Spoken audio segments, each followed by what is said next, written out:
Burgas is one of a dozen towns and villages the Lugansk and Donetsk forces say they've seized so far. The people here say they've had no electricity, heat or water for 10 days.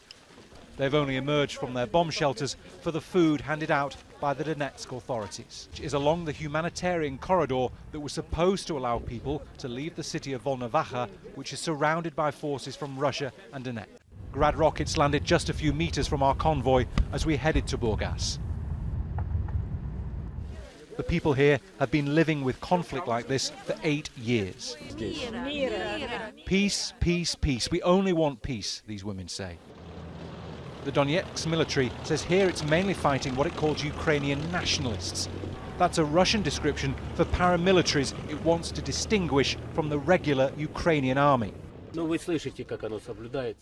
can see how they follow the ceasefire here, the head of the local administration tells me.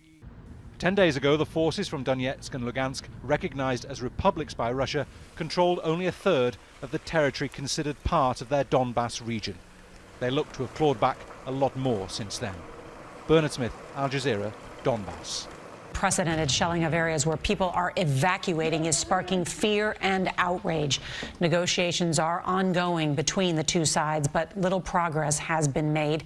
Meanwhile, the humanitarian crisis is growing by the hour as millions flee their homes in hopes of escaping the violence. Well, as of tonight, at least 1.7 million refugees have fled Ukraine in the first 11 days of the war, and that number is expected to...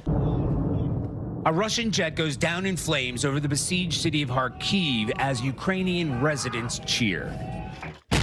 Ukrainian troops on the outskirts of the capital open fire in an effort to keep the Russian advance at bay. But cities are under siege, like Mariupol, where residents have been unable to flee after 2 ceasefires were shattered. A man rushes into the emergency room carrying his 18-month-old son. But doctors are unable to save him. His mother kisses her baby boy goodbye.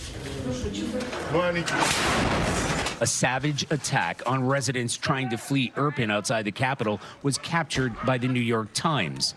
A mother and her children lie dead, deliberately targeting civilians or firing into them with a total disregard for human life. The incident enraged Ukrainian President Volodymyr Zelensky. At least 2,000 people made it across to relative safety. We headed towards that area this morning when we passed through the neighboring village of Horenka. It, too, had become the target of heavy Russian bombardment. These are the areas that are coming under attack just outside the capital itself now, which has caused so many people to flee in anger and in fear, even as they're coming under attack. This is what indiscriminate shelling looks and feels like. And wherever they land, they land. And if that kills civilians, it kills civilians. This is what residents here have had to live with. Yeah, let's get out of here. Let's get out of here. We reach a children's holiday camp, now a local bomb shelter. Inside, we found the shaking camp deputy turned caretaker, Tatiana. From the evening till the night, that was very terrible Bach, and every second we checked if we are alive or no, because everything was very moving. There is totally destroyed. Are you going to be okay? You look very frightened. It's first time that I have cries. First time for the 11 days. Sorry, emotions. I'm a woman. Please help us, I ask you. Next could be here. I ask you, go now. Huddling in the basement, elderly men and women, young children, trapped, terrified after days and nights of bombings.